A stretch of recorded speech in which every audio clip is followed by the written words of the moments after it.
So the final cycle we're going to talk about is the Brayton or Joule cycle, and you'll see both names used, or more frequently in many textbooks, it's now called the Joule-Brayton cycle.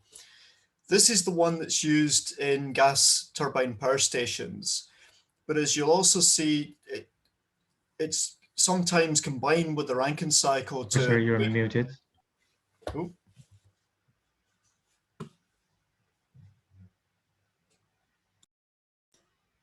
I'm not muted. Can you hear me? Yeah. Okay. So this is the one that's used for gas turbine power stations and combined with the Rankine cycle to get overall higher efficiency. The thing about the Brayton or Joule-Rankine cycle is it can be used up to much higher temperatures. But as you can see here, you basically just take air or a gas into the system, use a compressor, have a combustion chamber, go through the turbine, and typically the output of this, you have hot gases that are being released and you're not condensing anything or recovering any of the heat here. So this is the standard Brayton or Joule cycle as it was first come up with. So if we go around what's going on in the different parts, here we've got in the pressure versus volume and the temperature versus entropy phase diagrams. It's this part going from A to B, we get a pressure increase, and during that, that's where we're actually putting the work into the compressor to increase the pressure going into the combustion chamber. We then have the section that we're putting heat into the system. We basically see the entropy increase as we put heat into the system. We then have the turbine extracting work done. We're doing that at constant entropy. And then we basically have the exhaust. And at least in the straight Brayton-Joule cycle, the exhaust is just thrown away and all the Q2 is thrown away. So that's on the D2A where the entropy in the whole system is decreasing in the process of the gas and the heat being thrown away. Now, when we go on to the next slide, there's a subtlety that we need to look at. So when we look at A to B or C to D, the entropy is constant. And when we do some of the derivation of the efficiency for this, what you'll see is that we should really be using specific heat capacity at constant volume because the volume is changing. But because the entropy is constant, there's a thermodynamic trick that you can prove, and I'm not going to do it in the lecture because it's a very tedious, many pages of algebra to get to it. But you can use specific heat capacity of pressure because when entropy is not changing, it's the same as the specific heat capacity of volume. So that's the explanation. You'll just have to trust me on that. It is appropriate, but I do get questions over why, in the next part, why you can use certain parts in this slide. So if we look at the compressor, it's an adiabatic process. That means there's no heat input into the system. So the first law of thermodynamics gives us that minus the work done in the compressor equals the change in the internal energy in the system. If we look at, remember we've got enthalpy equals the internal energy plus pressure times volume. And what we're going to do in the adiabatic process is that we set Q equal to 0, which basically means we can have the work done in the compressor equals the enthalpy, the output enthalpy minus the input enthalpy, and that just equals, because we've got Cp equals the change in enthalpy with temperature at constant pressure, we can use this equation to change it to this. So now we've got the change in enthalpy is just the specific heat capacity at constant pressure times Tb minus Ta along this part of the temperature versus entropy curve. Similarly, if we look at C to D, we can do the same thing, and the work extracted out of the turbine is the enthalpy at C minus the enthalpy at D, and that's Cp and Tc minus Td using the same arguments we used for A to B. Now the net heat supplied as we go from B to C is going to be Q1 equals the change in enthalpy between C and B. So that's Hc minus Hb. And again, using the equation up here, we've got Cp and Tc minus Tb. So the efficiency in the power station is going to be the net work output.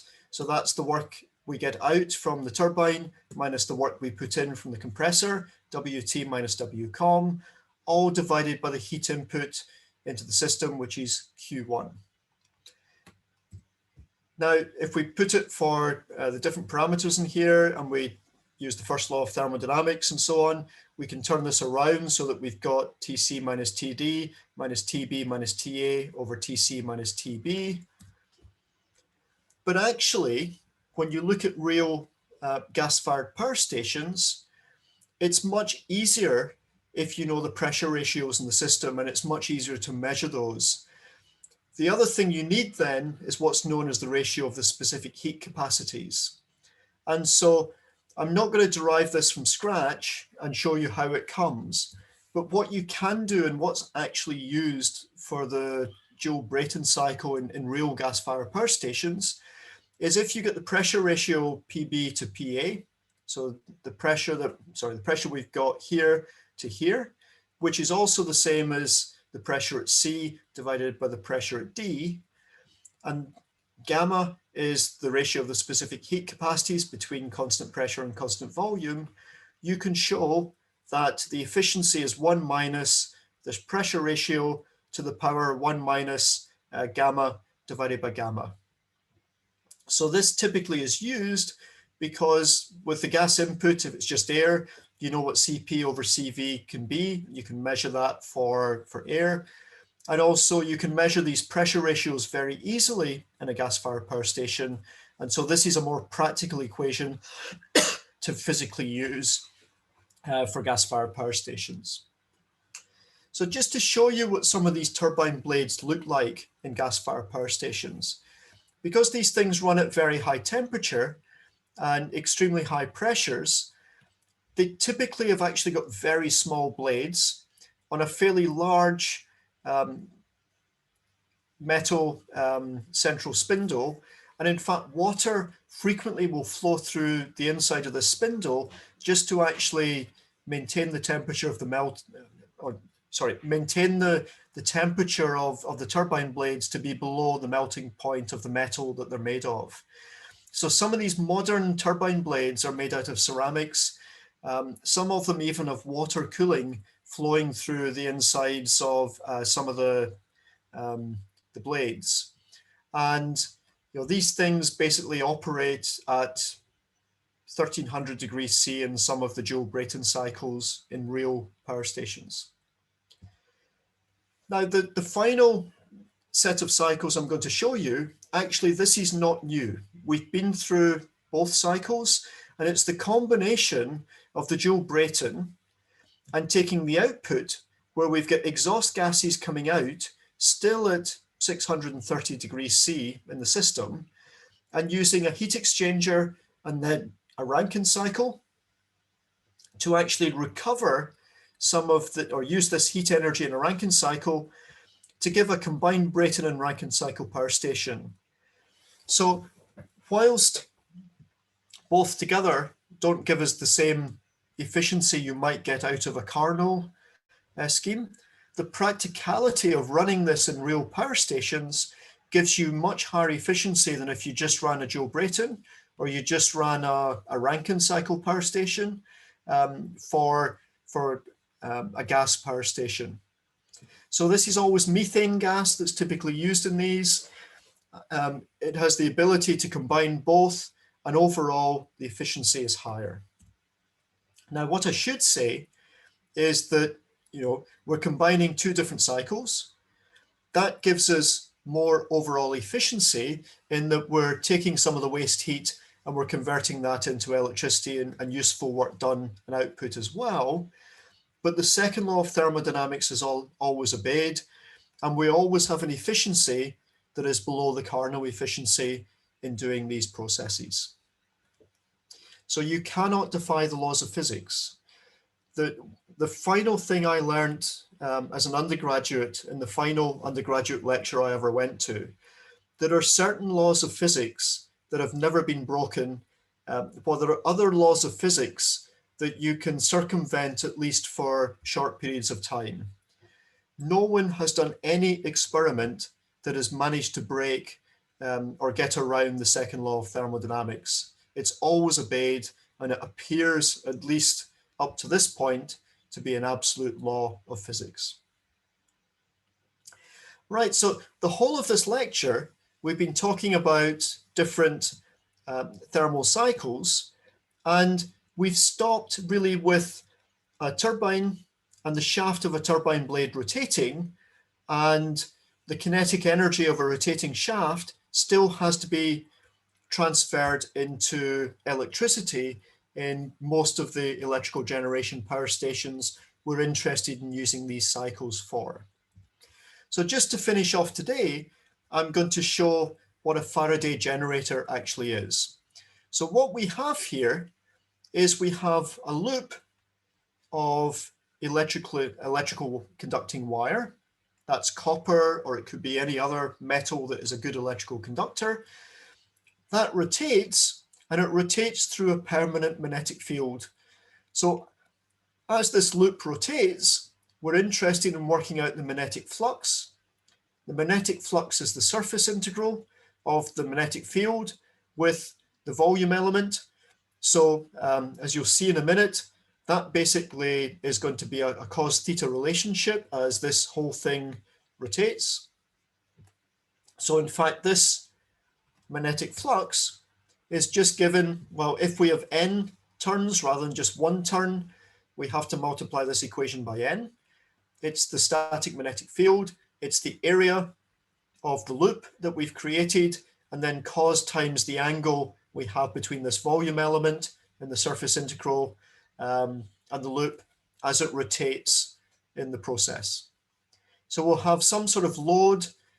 This could be batteries that we charge up and a current flowing around this whole process.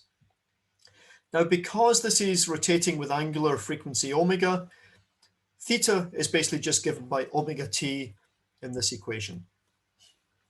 Now, if we want to work out the voltage that we're going to generate at the ends of this coil and across the two ends or across the load, then that's basically given by the derivative or minus the derivative of the magnetic flux with respect to temperature.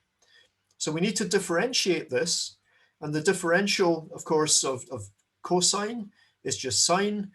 Because it's with respect to t and it's omega t in here, it's going to be omega sine omega t. So our voltage is just the number of turns times the fixed magnetic field times the area of the loop times the angular frequency omega of how fast this loop is rotating times sine omega t. Now we know, of course, that current is voltage divided by resistance from Ohm's law. And if we now rewrite this, we can just have the voltage divided by the resistance.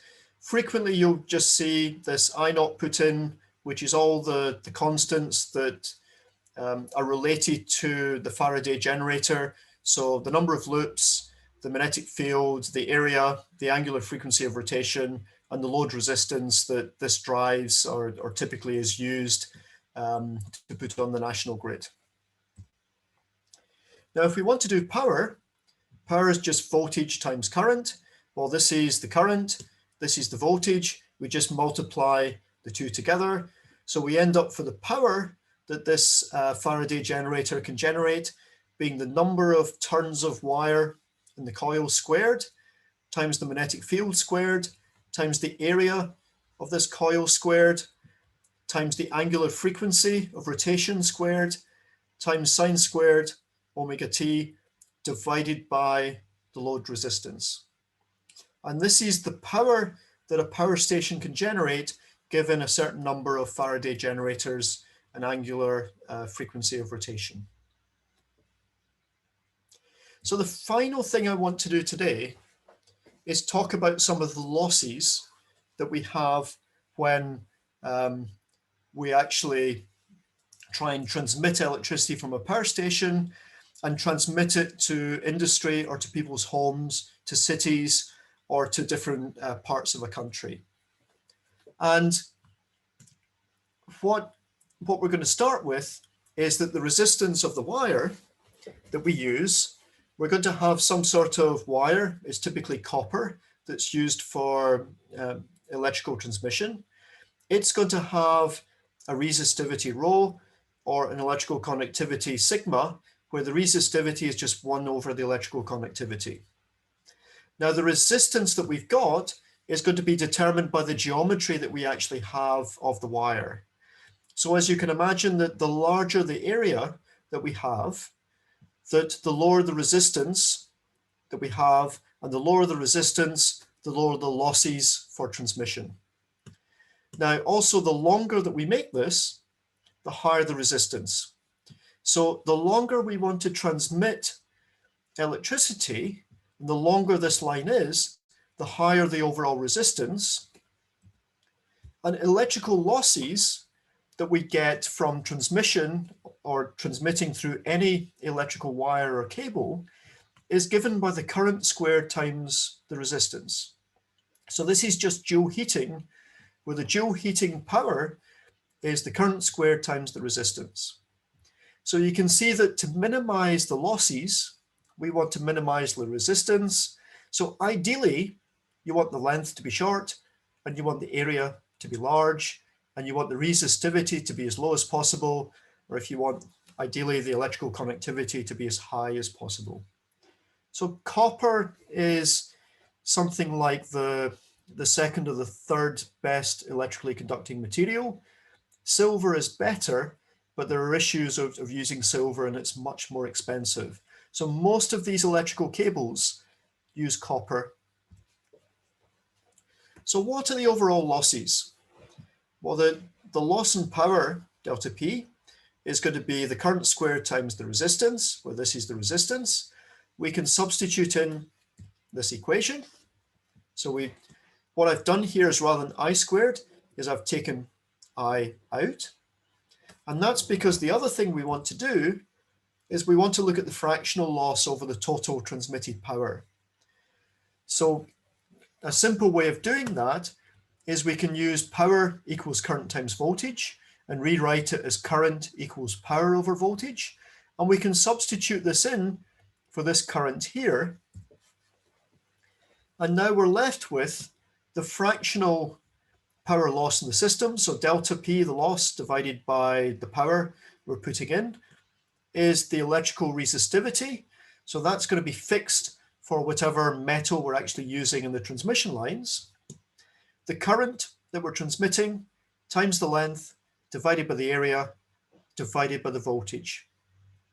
So you probably realize with national grids in all countries, they typically will transmit electricity at very high voltages. And this is why you see electrical pylons that are very high off the ground, so that with a high voltage, there's no possibility of then coupling to the ground or coupling to people on the ground. So the larger the voltage here, the higher those electrical wires have to be off or away from the earth and away from people. But you can also see why all these high voltage cables are done at such high voltages. You reduce the loss by going to higher voltages, as this equation shows you. Now, in typical transmission systems, long and short distances, the losses typically range between 5 and 10%. Now, in most countries, you also see that what you're trying to do is minimize the length of the cables that you've got. So it is actually better for electricity to generate it closer to where it's going to be consumed, for the very reason of this L in this equation and the losses are lower over the shorter distances for transmission. So people living in cities would prefer power stations to be very far away, but in reality, you can't make them too far away because the losses will go up linearly proportional to the distance away from the city. Okay, so that's us for today. So we've gone through the 6 key parameters for thermal power stations. So temperature, pressure, internal energy, volume, enthalpy, and entropy. We've given you some ideas of some of the equations and tricks that you can do that once you know 2 of these, you can calculate most of the other ones. In fact, once you do know 2 of these, you can calculate all the other ones. We've gone through the major laws of thermodynamics that are required when we look at power stations. We've looked at how heat is generated, transported, and how it flows through conduction and convection. We've looked at heat engines and thermal cycles with Carnot, Stirling, Rankine, and the Joule-Brayton cycle, as well as the combined Rankine and Joule-Brayton cycle. In the next lecture, we're going to use what we've had today, and we're going to be talking about geothermal, coal, nuclear, combined heat and power, and methods to improve efficiency, as well as comparing those technologies. So we'll take some questions at the end. I'm just going to stop the recording.